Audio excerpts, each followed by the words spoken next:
안녕하세요. 김은주라고 합니다. 오늘은 제 인생에서 가장 기가 막혔던 사건을 공유해 드릴까 합니다. 그럼 바로 시작하겠습니다.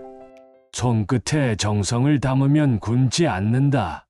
김은주는 아직도 아버지의 굵직한 목소리를 기억합니다. 목수였던 아버지는 매일 새벽 5시면 일어나 대패질 소리를 내며 하루를 시작했어요. 은주가 10살이던 어느 여름날 아버지의 작업장에서 나무 냄새를 맡으며 물었습니다. 아빠, 왜 이렇게 힘들게 살아요? 아버지는 손을 멈추고 은주를 바라봤어요. 굳은 살 박힌 손으로 나무를 쓰다듬으며 말했습니다. 이 손이 하는 일은 거짓말을 안 한다. 정직하게 기술 배우면 굶지 않는다. 그 말이 은주의 가슴 깊숙이 박혔어요. 20살이 되던 해, 은주는 동네 미용실에서 보조로 일을 시작했습니다. 처음엔 바닥 청소와 수건 정리가 전부였어요. 손님들의 머리카락을 쓸고 샴푸 거품을 헹구는 것도 서툴렀습니다. 은주야, 물 온도 좀 맞춰봐. 손님이 뜨겁다고 하잖아. 원장님의 핀잔이 날아와도 은주는 묵묵히 배웠어요. 아버지가 대패로 나무를 깎듯 은주는 머리카락 한 올 한 올에 정성을 담았습니다. 6개월이 지나자 손님들이 은주를 찾기 시작했어요. 은주 씨가 감으면 머리가 참 개운해요. 이 아가씨 손이 부드러워서 좋네. 칭찬을 들을 때마다 은주의 마음은 뿌듯했습니다. 아버지의 말이 맞았어요. 손끝의 정직함이 사람들에게 전해지고 있었거든요. 2년 후 은주는 미용 기술을 본격적으로 배우기 시작했습니다. 펌이며 염색이며 커트까지. 밤늦게 집에 돌아와서도 마네킹 머리로 연습했어요. 손목이 아파도 어깨가 결려도 멈추지 않았습니다. 아버지는 늦은 밤 작업장에서 나오며 말했어요. 은주야, 너도 나처럼 기술로 먹고 사는구나. 네, 아빠. 손이 하는 일은 거짓말 안 한다고 하셨잖아요. 25세가 되던 해 은주는 드디어 스타일리스트가 되었습니다. 첫 월급은 80만 원이었어요. 많지 않았지만 은주에겐 세상을 다 가진 것 같았습니다. 집에 돌아와 아버지께 월급 봉투를 내밀었을 때 아버지의 눈가가 촉촉해졌어요. 정직하게 기술 배워서 이만큼 벌었구나. 네, 아빠가 가르쳐 주신 대로요. 시간이 흐르며 은주의 실력은 날로 늘었습니다. 손님들 사이에서 입소문이 나기 시작했어요. 특히 결혼식 헤어 메이크업에서 은주의 손길을 거치면 신부가 더 아름다워진다는 소문이 돌았습니다. 30대 초반 은주는 드디어 자신만의 미용실을 열었어요. 작은 2층 건물의 1층, 의자 3개짜리 조그마한 공간이었습니다. 간판을 달던 날 아버지가 오셨어요. 은주 헤어샵이라 좋구나. 아빠, 제가 정말 해냈어요. 응, 너는 처음부터 끝까지 정직하게 기술로 여기까지 왔다. 아버지의 말에 은주는 가슴이 벅찼습니다. 20대 초반 미용실 바닥을 쓸던 자신을 생각하니 감개무량했어요. 한 걸음씩, 한 올씩 쌓아온 시간들이 이 순간을 만들어낸 거였습니다. 개업 첫날, 동네 아줌마들이 꽃다발을 들고 찾아왔어요. 은주야, 축하한다. 우리가 제일 먼저 와서 머리 하자. 감사해요. 정성껏 해드릴게요. 은주는 그날도 한 명 한 명 정성을 다해 머리를 만져주었습니다. 샴푸할 때도 드라이할 때도 마치 아버지가 나무를 만지듯 세심하게 손길을 움직였어요. 미용실이 자리를 잡아갈수록 은주는 아버지의 가르침을 더욱 깊이 깨달았습니다. 요령 부리지 않고 정직하게 기술로 승부하는 것.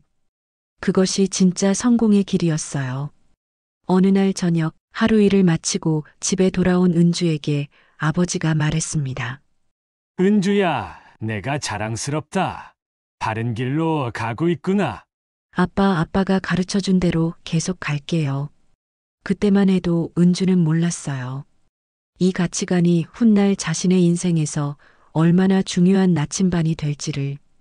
은주가 32세가 되던 해 운명처럼 만난 사람이 있었습니다. 은행에서 근무하는 이정민이었어요. 키 크고 듬직한 외모에 정장을 단정히 차려입은 모습이 신뢰감을 주었습니다. 이용실 원장님이시군요. 대단하세요. 정민은 은주의 직업을 존중해 주었어요. 데이트할 때도 은주의 일정에 맞춰 주었고 미용실에 꽃을 보내기도 했습니다. 당신 같은 사람과 결혼하고 싶어요. 자수성가한 여성이 멋져 보여요. 1년 후 두 사람은 결혼했습니다. 정민의 안정적인 은행원 월급과 은주의 미용실 수익으로 생활은 넉넉했어요. 곧 아들 준호와 딸 서연이 태어났습니다. 행복한 날들이 계속될 줄 알았어요. 그런데 정민이 45세가 되던 해 은행에서 명예퇴직을 권유받았습니다. 은주야, 나 퇴직해야 할 것 같아. 갑자기 왜요? 구조조정이야. 어쩔 수 없어. 은주는 남편을 위로했습니다.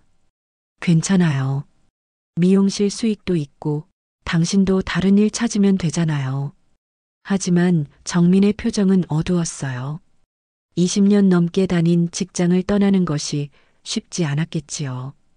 퇴직 후 정민은 여러 일을 시도했습니다. 부동산 중개업도 해보고 치킨집도 알아봤어요. 하지만 무엇 하나 쉽게 결정하지 못했습니다. 은주야, 나도 사업 좀 해야겠어. 어떤 사업요? 뭔가 큰 걸로. 남자가 계속 이렇게 있을 순 없잖아. 정민의 말투에서 조급함이 느껴졌어요. 은주는 걱정이 되었습니다. 천천히 생각해봐요. 급하게 할 필요 없어요. 급하지 않아? 나이가 벌써 이만큼인데. 정민은 점점 변해갔어요.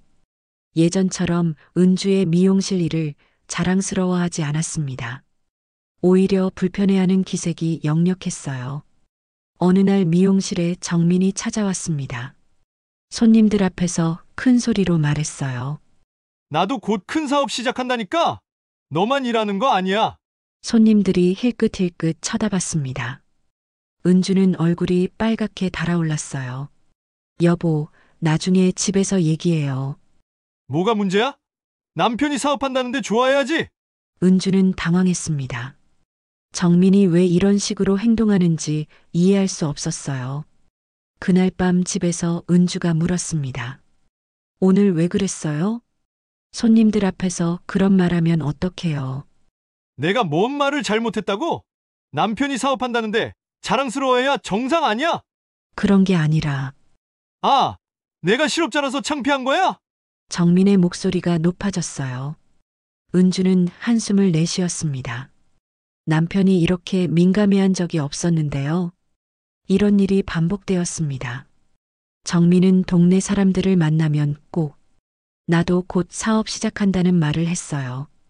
구체적인 계획은 없으면서도요. 체면이 안 서잖아. 아내만 일하고 남편은 놀고 있다고 생각하면 어떡하냐? 누가 그런 생각해요? 그냥 천천히 알아보세요. 천천히. 언제까지 천천히 해? 은주는 정민의 마음을 이해하려고 노력했습니다. 20년 넘게 안정적인 직장에 다니던 사람이 갑자기 백수가 된 심정이 어떨까요? 자존심이 상할 만도 했어요. 하지만 정민의 행동은 점점 이상해졌습니다. 동네 어른들을 만나면 더욱 허세를 부렸어요. 아, 안녕하세요. 저희 집사람 미용실 잘 돼서 다행이에요. 저도 곧 큰 사업 시작하거든요. 어떤 사업이신데요? 아직 말씀드릴 단계는 아니고요. 곧 알게 되실 거예요. 은주는 이런 정민을 보며 가슴이 답답했습니다. 왜 이렇게 남에게 보이는 것을 신경 쓰는지 이해할 수 없었어요. 아버지는 평생 묵묵히 기술로만 승부했는데요. 준호가 중학교에 올라가던 해였습니다. 아이가 은주에게 물었어요. 엄마 아빠는 왜 매일 사업 얘기만 해요? 아빠가 새로운 일을 찾고 있어서 그래. 근데 친구들이 우리 아빠 일 안 한다고 해요. 은주의 마음이 쓰였습니다. 아이들까지 이런 얘기를 듣고 있다니요. 그날 밤 정민에게 조심스럽게 말했습니다. 여보, 준호가 학교에서 좀 힘들어하는 것 같아요. 왜? 아빠 직업 때문에 친구들이 뭐라고 하나 봐요. 정민의 표정이 일그러졌습니다. 그것 봐! 내가 뭔가 해야 한다고 했잖아. 체면이 안 서잖아. 체면보다는 아이들이 중요하지 않을까요? 체면이 안 서면 아이들도 힘들어하는 거 아니야? 은주는 더 이상 할 말이 없었어요. 정민의 생각은 이미 한 방향으로 굳어져 있었습니다. 그런 가운데 정민에게 새로운 지인들이 생겼어요. 사업한다는 사람들이었습니다. 은주야, 오늘 좋은 사람들 만났어. 어떤 분들이에요? 사업가들이야. 나도 뭔가 배워야겠어. 은주는 불안한 마음이 들었습니다. 정민이 체면에 집착하는 모습을 보면서 좋지 않은 예감이 들었어요. 하지만 그때는 몰랐습니다. 이것이 훗날 가정을 위기로 몰아넣을 갈등의 씨앗이었다는 거리요. 정민이 새로운 지인들과 어울리기 시작한 후 집안 분위기가 조금씩 달라졌습니다. 예전처럼 침울해하지 않고 오히려 들뜬 모습을 보였어요. 은주야, 내가 만난 김 사장 알지? 정말 대단한 사람이야. 어떻게 대단한데요? 부동산 투자로 큰 돈 번 사람이야. 나도 좀 배우려고 해. 은주는 남편이 활기를 되찾은 것 같아 다행스러웠습니다. 그동안 퇴직 후 우울해하는 모습이 안쓰러웠거든요. 한편 은주의 미용실은 날로 번창했습니다. 단골 손님들이 늘어나면서 직원도 2명 더 채용했어요. 2층에 있던 미용실을 1층 전체로 확장했습니다. 원장님, 요즘 정말 잘 되시네요. 열심히 한 보람이 있는 것 같아요. 새 기계들을 들여놓고 인테리어도 깔끔하게 바꿨습니다. 손님들이 더욱 편안해했어요. 은주는 보람을 느꼈습니다. 아버지가 말씀하신 대로 정직한 기술로 이룬 성과였거든요. 준호는 고등학교에 진학했고 서연이는 중학교 2학년이 되었습니다. 두 아이 모두 성적이 우수했어요. 엄마, 나 의대 가고 싶어. 준호가 말했습니다. 은주는 기뻤어요. 아들이 훌륭한 꿈을 갖고 있다니요. 그럼 열심히 공부해야지. 네, 엄마처럼 성실하게 할게요. 아들의 말에 은주는 뿌듯했습니다. 자신의 성실함이 아이들에게 좋은 본보기가 되고 있는 것 같았어요. 서연이도 마찬가지였습니다. 엄마, 나도 나중에 엄마처럼 자영업 할 거야. 무슨 일을 하고 싶은데? 아직 모르겠지만 엄마처럼 손님들한테 정성껏 해주는 일이면 좋겠어. 은주는 감동했습니다. 아이들이 자신의 가치관을 이해하고 있었어요.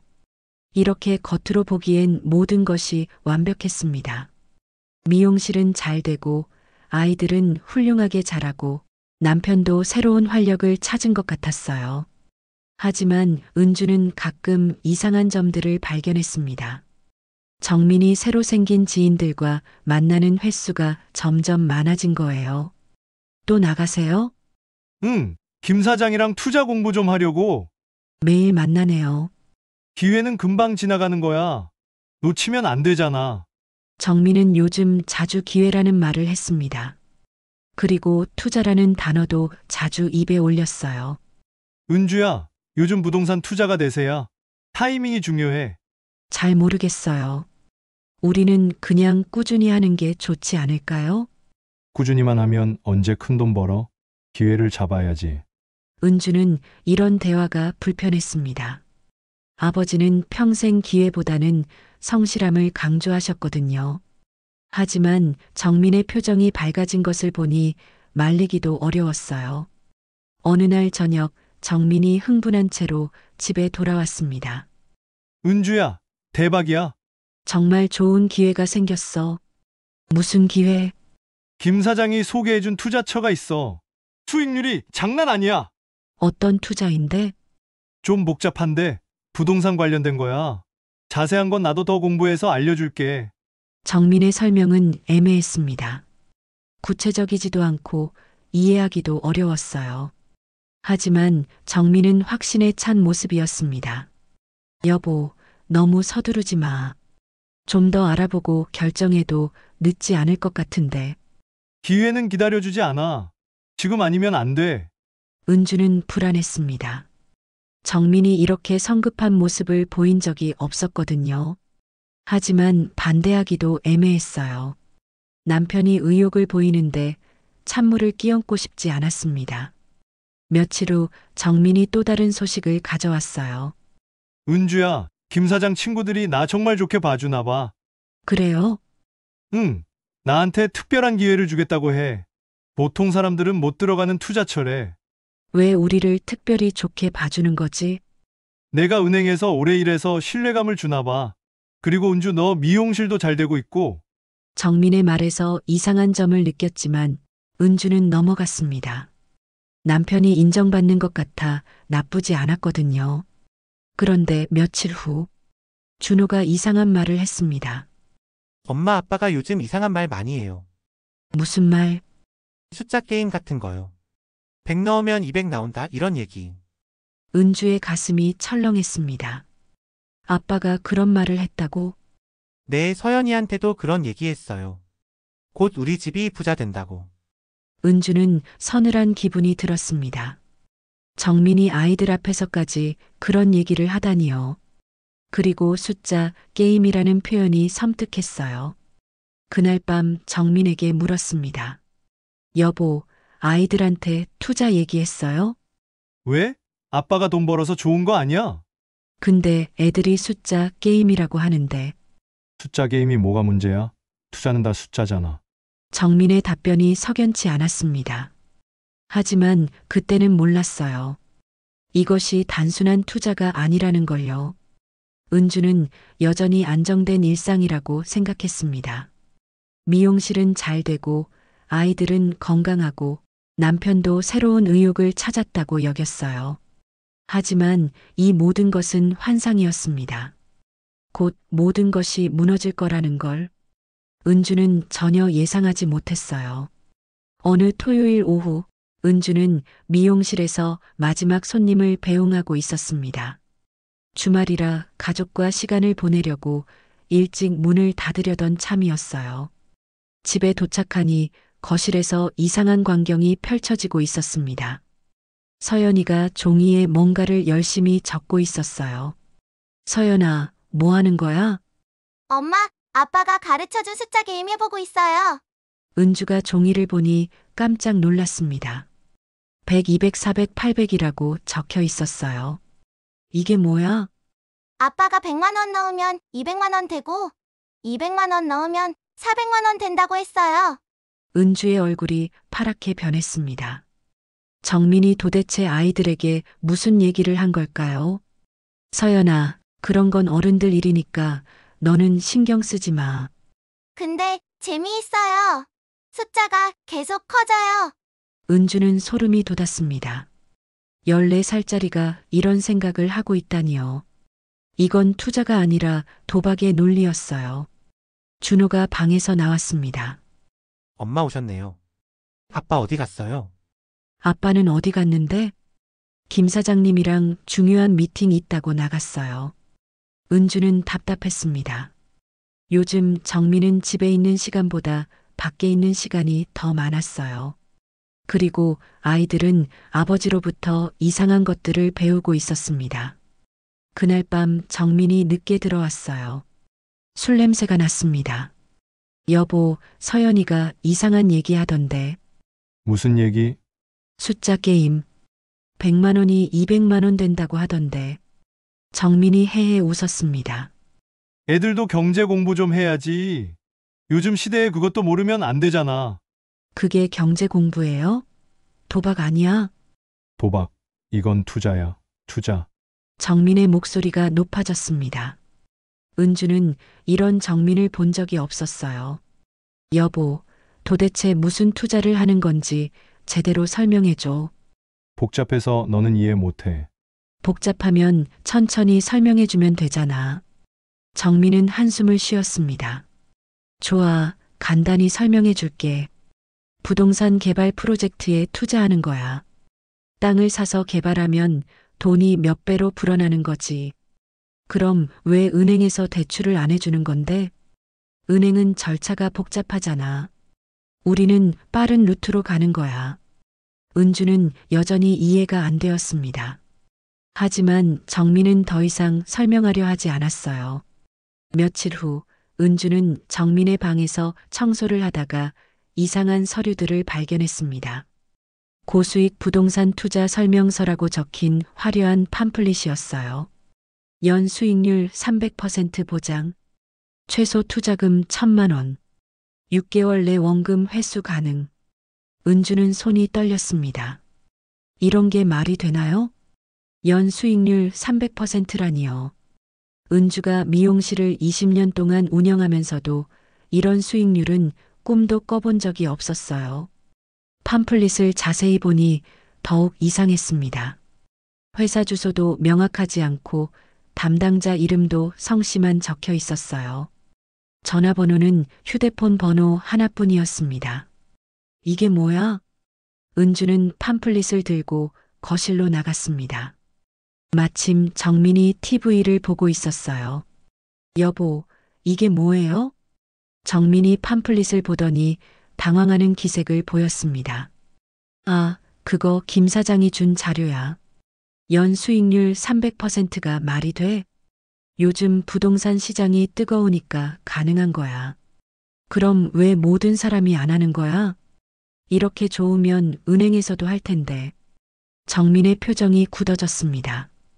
은주야, 넌 세상 물정을 너무 모르는 것 같아. 기회는 아무나 주는 게 아니야.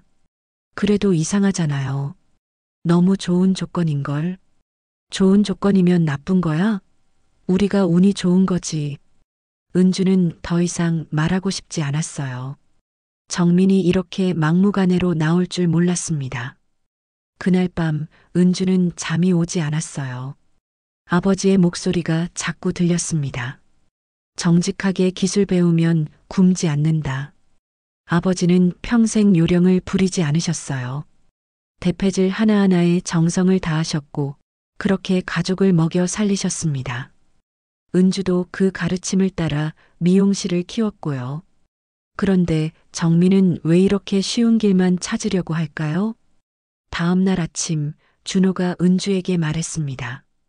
엄마 아빠가 어젯밤에 전화 통화했는데 이상했어요.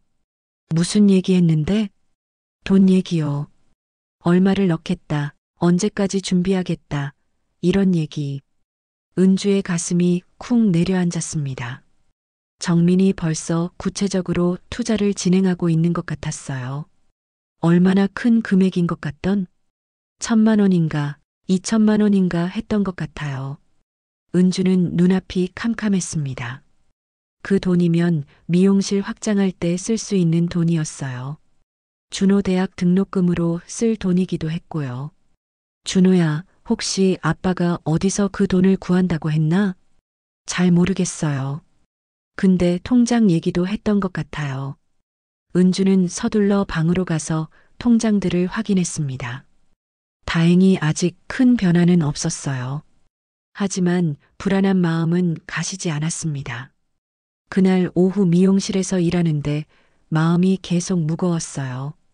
손님 머리를 만지면서도 생각이 딴 데로 갔습니다. 원장님, 오늘 왜 이래요? 평소 같지 않네요.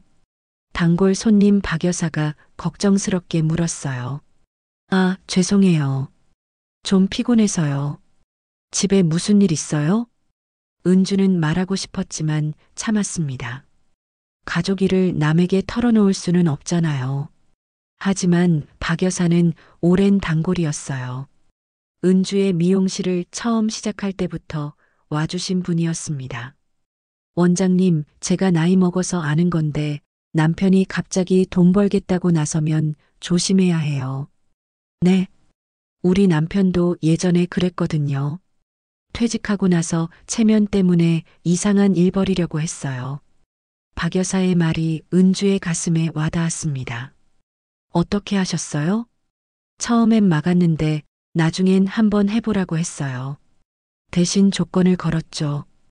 우리 돈은 절대 안 건드리고 본인이 알아서 하라고. 그래서 어떻게 됐어요? 망했죠, 당연히. 그래도 큰 손해는 안 봤어요. 미리 선을 그어놨거든요. 박 여사의 조언이 은주에게는 큰 도움이 되었어요. 정민을 무조건 막을 수는 없지만 선은 그어야겠다는 생각이 들었습니다. 그날 저녁 은주는 정민에게 말했어요. 여보, 투자하고 싶으면 해봐요. 대신 조건이 있어. 무슨 조건?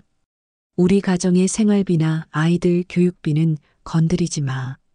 그리고 미용실 돈도 마찬가지고. 정민이 불쾌한 표정을 지었습니다. 그럼 내가 뭘로 투자하라고? 본인 퇴직금으로 하세요. 그것도 일부만. 그럼 푼돈으로 뭘 하겠다고? 푼돈이라고 생각하면 하지 마. 은주는 단호했습니다. 아버지가 가르쳐준 신중함을 지켜야겠다고 생각했어요. 정민은 며칠 동안 시무룩해했지만 결국 은주의 조건을 받아들였습니다. 하지만 은주는 여전히 불안했어요. 이것이 시작에 불과할 거라는 예감이 들었거든요. 3개월이 지났습니다. 정민은 퇴직금 일부로 투자를 시작했다고 했어요. 처음 한 달은 괜찮아 보였습니다. 정민이 의기양양해하며 수익이 났다고 자랑했거든요. 은주야, 벌써 30% 올랐어. 내가 뭐라고 했나? 정말이에요? 응, 김 사장이 보여준 수익 현황이야. 이런 기회 놓치지 않길 잘했어. 은주는 반신반의했지만 정민이 행복해하는 모습을 보니 다행스러웠어요. 혹시 정말 좋은 투자였을까요? 하지만 기쁨은 오래가지 않았습니다. 어느 화요일 아침 은주가 미용실 준비를 하고 있는데 집 전화가 울렸어요. 여보세요? 김은주 씨 댁 맞나요? 여기 신구은행입니다. 은주의 가슴이 덜컥 내려앉았습니다. 은행에서 전화가 올 이유가 없었거든요. 네, 맞는데요. 대출 연체로 연락드립니다. 이달 상환액을 입금해 주세요. 네, 저희 집에 대출이 없는데요. 고객님 명의로 신용대출 2억이 있습니다. 작년 11월에 실행되었고요. 은주는 그 자리에 주저앉을 뻔했습니다. 2억이라고요? 그것도 자신 명의로요? 잘못 연결된 것 같은데요. 저는 대출 받은 적이 없어요. 확인해 보겠습니다. 김은주, 주민등록번호 780이시죠? 네, 맞는데. 맞습니다. 작년 11월 15일 신용대출 2억, 금리 연 15%로 실행되었습니다. 전화를 끊은 후 은주는 손이 벌벌 떨렸어요. 도대체 무슨 일인가요? 자신 명의로 2억을 누가 빌렸단 말인가요? 그때 머릿속에 정민 생각이 스쳤습니다. 설마요, 설마. 은주는 급히 은행으로 달려갔습니다. 직원에게 대출 내역을 확인해 달라고 했어요. 고객님, 여기 보시면 작년 11월 15일에 신용대출 2억이 실행되었네요. 제가 직접 온 건가요? 아니요, 위임장으로 처리되었습니다. 배우자분이 오셨네요. 은주는 모든 게 무너지는 기분이었습니다. 정민이 자신 몰래 2억을 빌렸다는 뜻이었어요.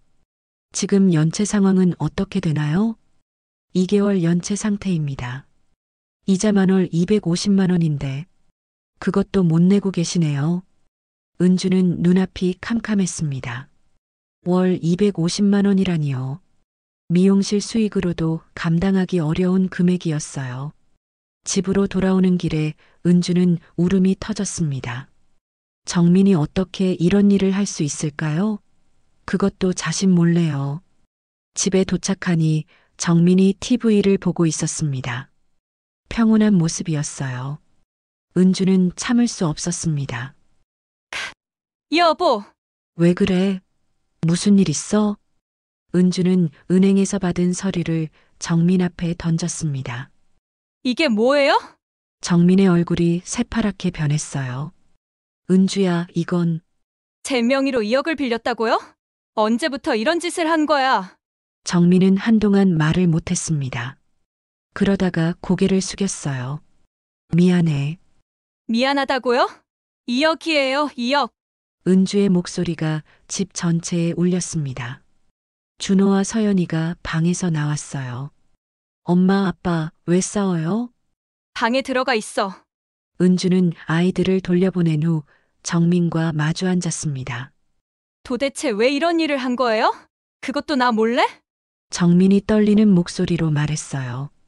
투자금이 더 필요했어. 퇴직금으로는 부족했거든. 그래서 제 명의로 대출을 받은 거예요? 한 번만 터지면 빚 다 갚고 부자 될 수 있어. 정말이야. 은주는 어이가 없었습니다. 한 번만 터지면요? 이게 도박 아니에요? 도박 아니야.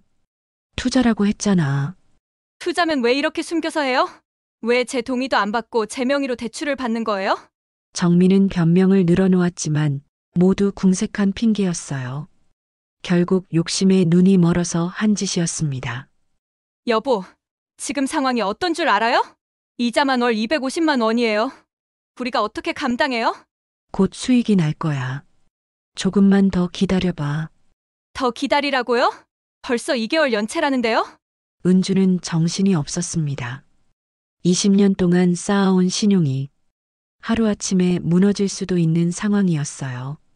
그날 밤 은주는 잠을 이룰 수 없었습니다. 2억이라는 빚이 얼마나 큰지 실감했어요. 미용실 수익으로는 이자도 감당하기 어려웠습니다. 다음 날 은주는 정민에게 각서를 써달라고 했어요. 각서? 그래, 다시는 도박이나 투자 안 하겠다고 써주세요. 각서까지 써야 해? 당연하지. 내 인생이 걸린 일인데. 정민은 마지못해 각서를 썼습니다. 나 이정민은 앞으로 도박 및 불법 투자를 하지 않겠으며 가족 명의로 무단 대출을 받지 않겠습니다. 이를 어길 시 모든 책임을 지겠습니다. 각서를 받아든 은주는 안도했습니다. 이제 정민이 정신을 차릴 거라고 생각했어요. 하지만 며칠 후 더 큰 충격이 기다리고 있었습니다. 정민이 투자했다는 돈이 이미 모두 사라진 상태였던 것이에요. 여보, 투자한 돈은 어떻게 됐어? 정민이 우물쭈물했습니다. 그게 좀 복잡해졌어. 복잡하다는 게 뭔 뜻이에요? 김 사장하고 연락이 안 돼. 은주는 그 순간 모든 걸 깨달았습니다. 사기당한 것이었어요. 연락이 안 된다고요? 그럼 돈은? 찾아보고 있어. 곧 연락 올 거야. 하지만 은주는 알고 있었어요. 그 돈은 절대 돌아오지 않을 거라는 걸요. 결국 은주 가정에는 2억이라는 빚만 남았습니다. 투자 수익은커녕 원금도 날아간 상황이었어요. 그날 밤 은주는 아버지를 떠올렸습니다. 정직하게 기술 배우면 굶지 않는다. 아버지의 말이 더욱 절절하게 느껴졌어요. 요령을 부리지 말고 성실하게 살라는 가르침을 따르지 않았기 때문에 이런 일이 벌어진 것일까요? 은주는 결심했습니다. 어떻게든 이 위기를 넘겨야겠다고요. 정민의 실수로 시작된 일이지만 이제는 가족 모두의 문제였습니다. 각서를 쓴 후 한 달 정도는 조용했습니다. 정민은 집에 있는 시간이 늘었고 예전처럼 김 사장 얘기도 하지 않았어요. 은주는 다행이라고 생각했습니다. 2억 대출은 은주가 미용실 수익과 적금을 털어서 간신히 이자를 내고 있었어요. 허리띠를 졸라매고 절약했지만 쉽지 않았습니다. 엄마, 우리 집 요즘 왜 이래요? 서연이가 물었어요. 평소보다 용돈도 줄었고 외식도 못하고 있었거든요. 좀 어려우니까 절약하자. 아빠 투자 때문이에요? 은주는 대답하기 곤란했어요. 아이들에게 진실을 다 말할 수는 없었습니다. 그런데 어느 날부터 정민의 행동이 다시 이상해지기 시작했어요. 슬슬 외출이 잦아졌고 전화도 자주 받았습니다. 여보, 또 어디가? 아, 그냥 동네 한 바퀴 돌고 올게. 요즘 자주 나가네. 집에만 있으면 답답해서. 은주는 불안했지만 추궁하지 않았어요. 혹시 의심이 지나친 건 아닐까 생각했거든요. 하지만 며칠 후 결정적인 순간이 찾아왔습니다. 은주가 미용실에서 일하는데 모르는 번호로 전화가 왔어요. 여보세요. 김은주 원장님이시죠? 네, 그런데요. 저는 정민 씨 지인 박 사장입니다. 정민 씨가 약속한 돈을 안 가져와서 연락드려요. 은주의 혈압이 확 올랐습니다. 무슨 돈 말씀이신가요? 투자금이요. 이번 주까지 1,000만 원 갖고 오기로 했는데 저희 남편이 언제 그런 약속을 했나요? 부인께서 모르시나요? 분명히 부인 동에 받았다고 했는데 은주는 분노가 치밀어 올랐습니다. 정민이 또 거짓말을 한 것이었어요. 지금 당장 남편 바꿔주세요. 정민 씨가 지금 안 계신데요. 아마 은행 갔을 거예요. 은행이요? 네, 대출 알아본다고 하더라고요. 전화를 끄는 은주는 손이 벌벌 떨렸습니다. 정민이 또 대출을 받으려 한다는 뜻이었어요. 은주는 급히 집으로 달려갔습니다. 집에 도착하니 마침 정민이 들어오고 있었어요. 여보, 박 사장이라는 분이 전화했어요. 정민의 얼굴이 파랗게 질렸습니다. 아, 그 사람이 전화했구나. 또 투자한다고 했어? 은주야, 들어봐. 이번엔 정말 확실해. 은주는 참을 수 없었습니다. 확실하다고? 저번에도 확실하다고 했잖아. 이번엔 달라. 부동산 경매야. 아주 안전한 거라고. 안전하면 왜 숨겨서 해? 각서는 뭐가 된 거예요? 정민은 변명을 늘어놓았지만 결국 같은 패턴이었어요. 쉽게 돈을 벌 수 있다는 유혹에 넘어간 것이었습니다. 바로 그때 현관문이 열렸습니다. 정민의 어머니가 들어오셨어요. 어머님 안녕하세요. 시어머니는 평소와 달리 심각한 표정이었습니다. 은주야, 정민이가 전화로 사정 얘기 다 했다. 네? 남자가 집에서 놀고 있으니까 자존심 상해서 그런 거야. 이해해줘야지. 은주는 어이가 없었어요. 시어머니까지 정민 편을 들다니요. 어머님, 저희 집이 지금 빚이 2억이에요. 그래도 남편 체면은 세워줘야지. 남자가 돈도 못 벌면 어떡해? 체면이 중요해요? 가정이 중요해요? 시어머니의 목소리가 높아졌습니다. 둘 다 중요하지.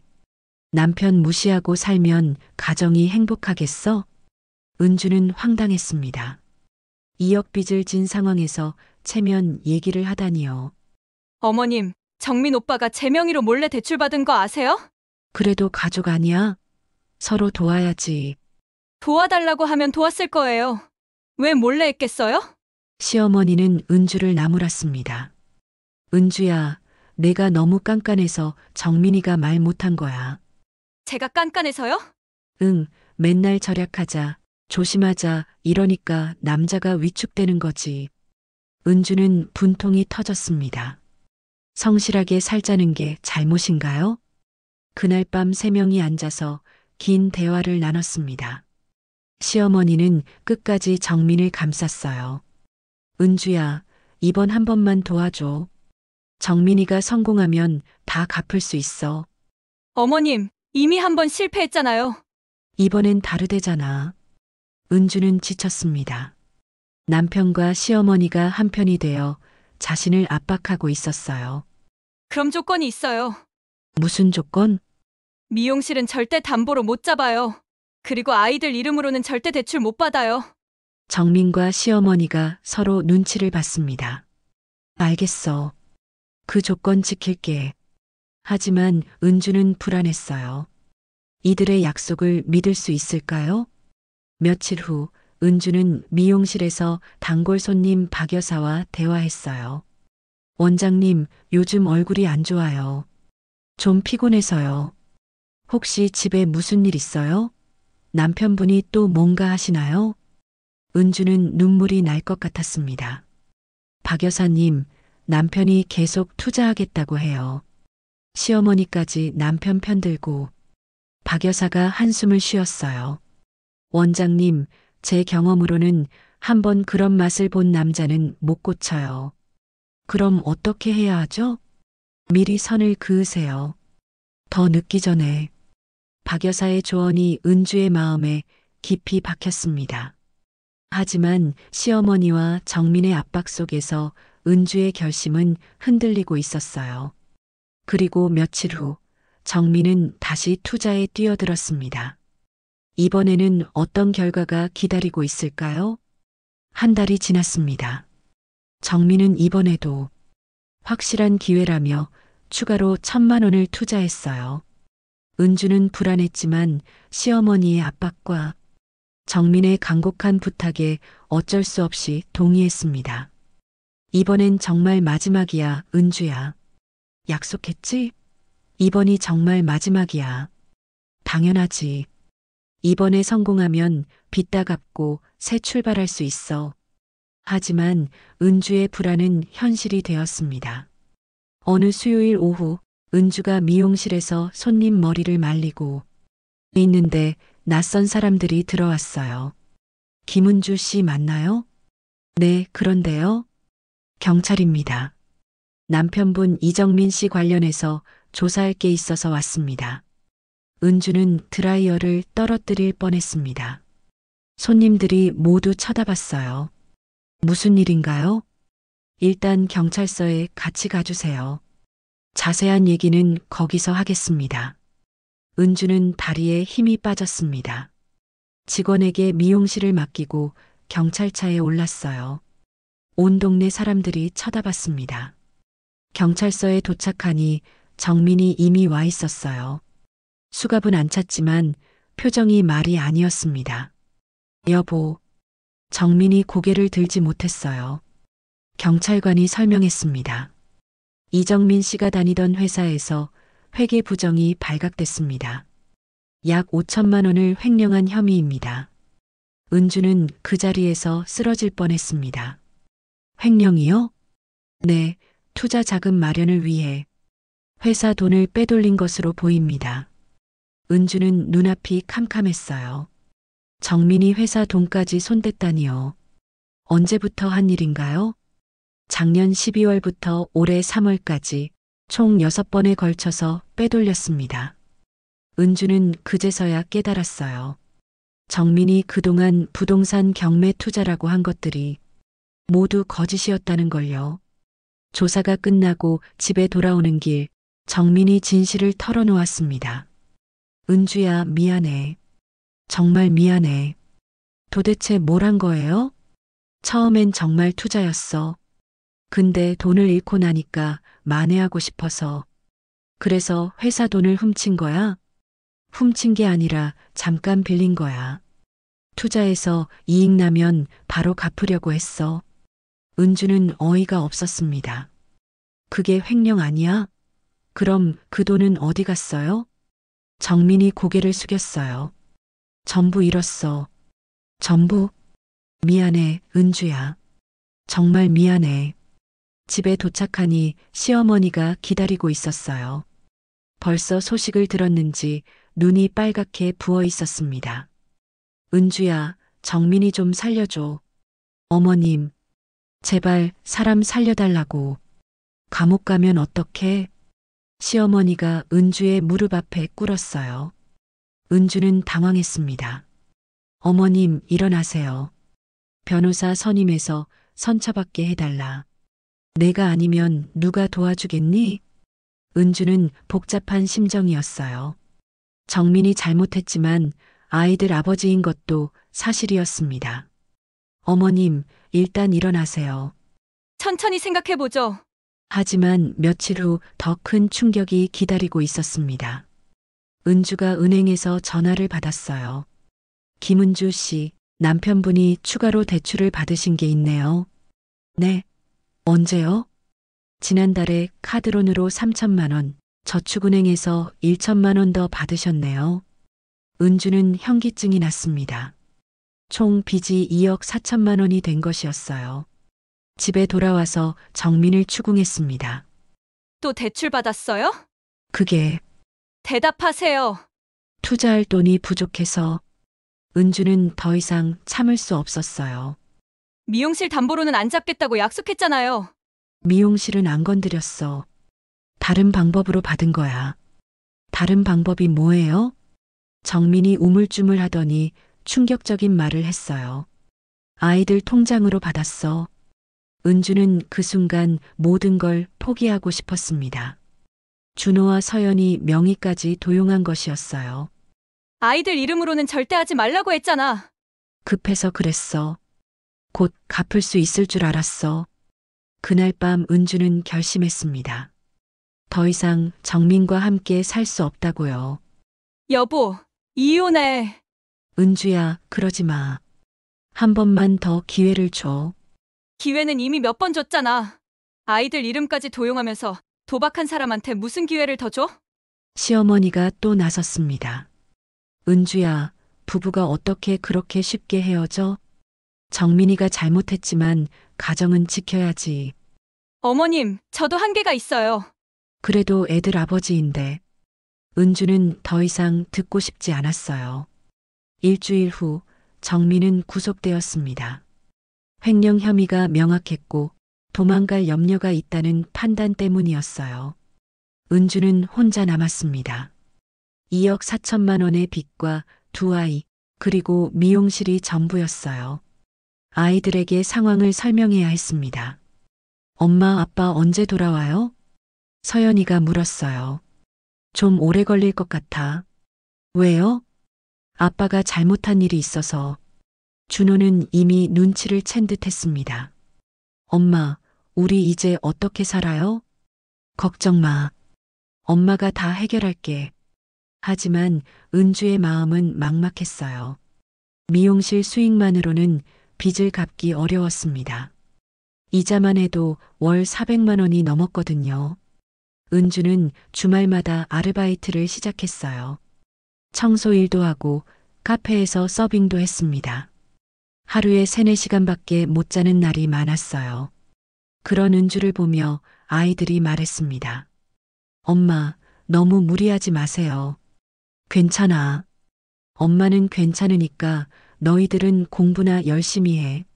하지만 은주는 괜찮지 않았어요. 몸도 마음도 한계에 다다르고 있었습니다. 그러던 어느 날 은주는 정민에 대한 진실을 더 알게 되었어요.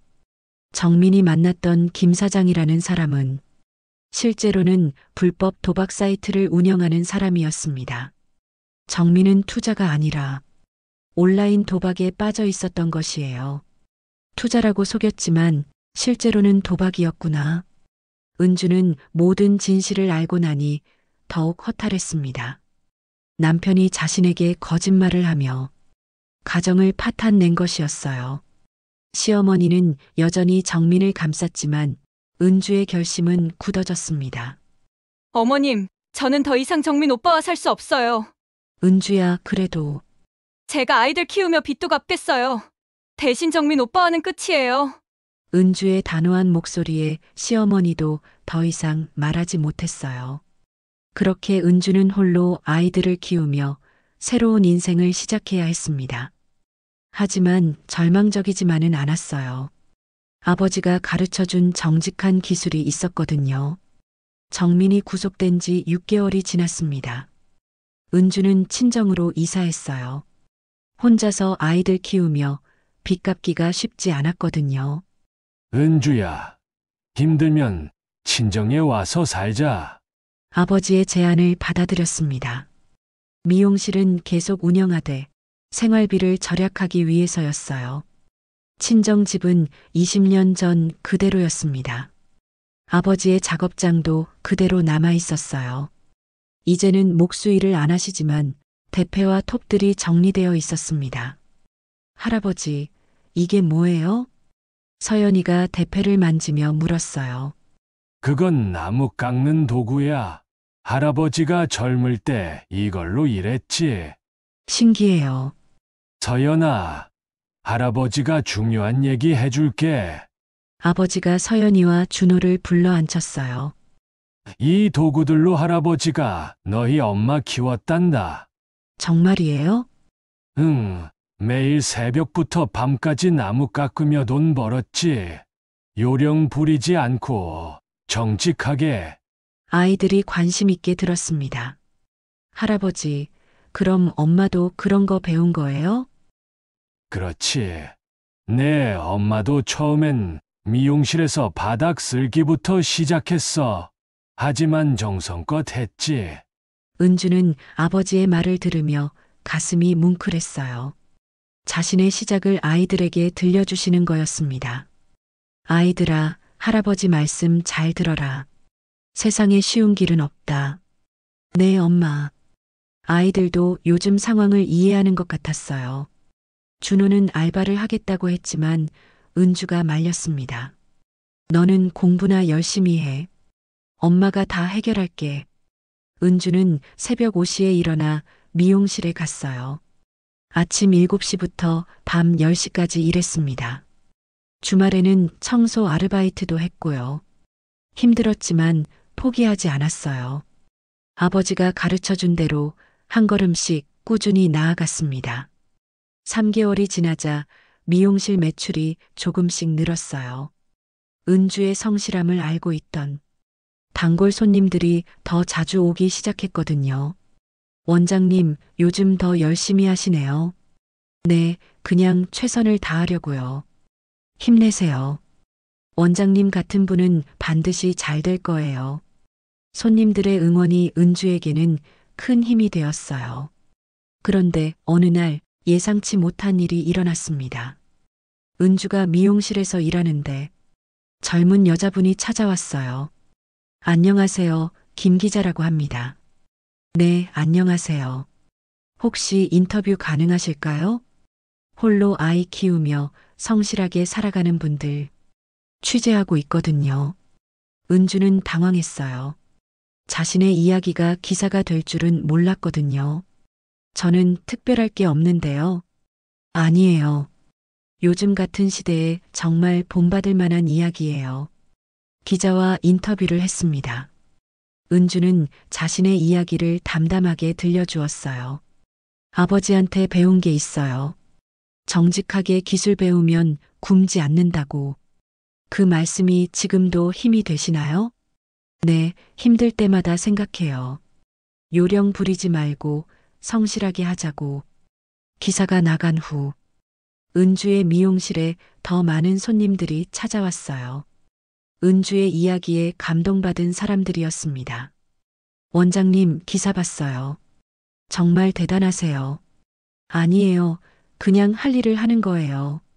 저도 원장님한테 머리 맡기고 싶어서 왔어요. 매출이 늘자 빚도 조금씩 갚을 수 있었어요. 여전히 힘들었지만 희망이 보이기 시작했습니다. 1년이 지났습니다. 은주는 빚의 절반 정도를 갚았어요. 아이들도 잘 자라고 있었습니다. 준호가 말했어요. 엄마, 저 의대 포기할게요. 왜? 등록금이 너무 비싸잖아요. 다른 과로 갈게요. 은주는 마음이 아팠지만 준호의 배려가 고마웠어요. 준호야, 내가 정말 의사가 되고 싶다면 엄마가 어떻게든 해줄게. 아니에요. 저도 엄마처럼 성실하게 사는 게 더 중요한 것 같아요. 서연이도 마찬가지였어요. 엄마, 저도 나중에 엄마처럼 자영업 할 거예요. 정성껏 하는 일. 아이들이 이렇게 말할 때 은주는 뿌듯했어요. 힘든 상황이었지만 아이들에게 올바른 가치관을 심어줄 수 있었거든요. 어느 날 미용실에 새로운 직원을 뽑게 되었어요. 20대 초반 여자분이었습니다. 저도 원장님처럼 기술 배워서 성공하고 싶어요. 그럼 처음부터 차근차근 배워야 해요. 요령 부리지 말고. 네, 열심히 하겠습니다. 은주는 그 직원에게 자신이 배운 것들을 가르쳐 주었어요. 샴푸하는 방법부터 손님 대하는 방법까지. 손님 머리 감겨드릴 때는 정성을 다해야 해요.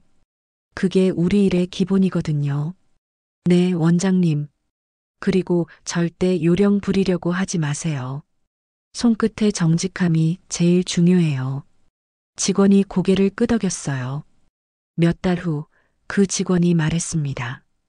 원장님, 제가 요즘 단골 손님이 생겼어요. 정말 잘했네. 원장님이 가르쳐 주신 대로 정성껏 했더니 손님이 좋아하세요. 은주는 기뻤어요. 자신이 아버지에게 배운 가치관을 다른 사람에게도 전할 수 있다는 게 보람 있었습니다. 2년이 지났습니다. 은주는 빚을 거의 다 갚았어요. 미용실도 예전보다 더 잘 되었습니다. 아버지가 말씀하셨어요. 은주야, 내가 자랑스럽다. 아빠가 가르쳐준 덕분이에요. 힘들 때도 바른 길 잃지 않았구나. 네, 아빠 말씀을 잊지 않았어요. 어느 저녁 은주는 미용실에서 마지막 손님을 배웅하며 생각했어요. 정민과의 힘든 시간들, 2억이 넘는 빚, 홀로 아이 키우는 어려움. 모든 게 힘들었지만 결국 이겨냈습니다. 아버지가 가르쳐준 정직한 기술이 자신을 구해준 것이었어요.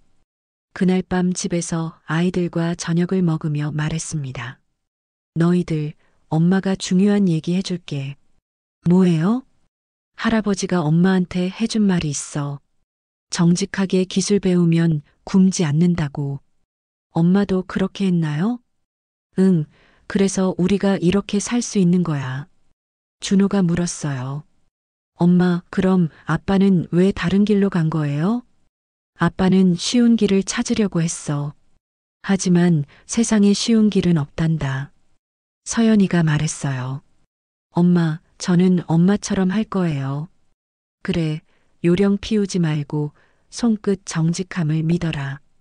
은주는 아버지의 말을 아이들에게 전해주었어요. 이것이 진짜 유산이라고 생각했습니다. 3년 후 은주는 미용실을 하나 더 차렸어요. 직원들도 늘었고 제자들도 생겼습니다. 새로운 제자들에게 은주는 항상 같은 말을 했어요. 요령 피우지 말고 손끝 정직함을 믿어라. 네, 원장님. 기술은 하루아침에 늘지 않아. 하지만 꾸준히 하면 반드시 보답이 있어. 그렇게 은주는 자신이 배운 가치관을 다음 세대에 전해주었습니다. 어느 날 미용실에서 일하며 문득 생각했어요. 만약 정민이 아버지의 가르침을 이해했다면 어땠을까요? 요령 부리지 않고 성실하게 살았다면 지금쯤 행복한 가정을 이루고 있었을지도 몰라요. 하지만 후회해도 소용없었습니다. 중요한 건 앞으로였어요. 은주는 오늘도 정성을 다해 손님들의 머리를 만져주었습니다. 아버지가 대패질하듯 한 올 한 올 세심하게, 그리고 마음속으로 다짐했어요. 앞으로도 정직하게, 성실하게 살자. 그게 진짜 성공하는 길이니까. 미용실 거울에 비친 은주의 모습은 지쳐 보였지만 눈빛만은 또렷했습니다. 아버지에게 물려받은 그 신념이 여전히 빛나고 있었어요. 저녁 무렵 은주는 아버지께 전화를 드렸습니다. 아빠, 오늘도 잘 마쳤어요. 그래, 수고했다. 아빠가 가르쳐준 말 평생 잊지 않을게요. 응, 내 딸들한테도 잘 가르쳐줘라. 네, 아빠. 전화를 끊고 은주는 하늘을 올려다봤어요. 별이 반짝이고 있었습니다. 정직한 기술로 이룬 작은 성공이었지만 은주에게는 그 무엇보다 값진 것이었어요. 아버지의 가르침이 옳았다는 걸 온몸으로 증명한 것이었으니까요. 세상엔 다양한 부모님이 있습니다. 비록 남편을 잘못 만나서 고생을 했지만 고생 끝에는 언제나 낙이 오기 마련이죠. 요즘 소위 말하는 흙수저, 금수저의 기준은 제 생각엔 부모님인 것 같아요. 아무리 가난해도 자식에게 올바른 가치관을 심어줄 수 있는 부모님을 만난 것이야말로 진정한 금수저가 아닐까요? 오늘도 이야기 들어주셔서 감사합니다. 무료 구독과 좋아요를 눌러주시면 오늘 하루도 평안한 하루가 되실 겁니다. 감사합니다.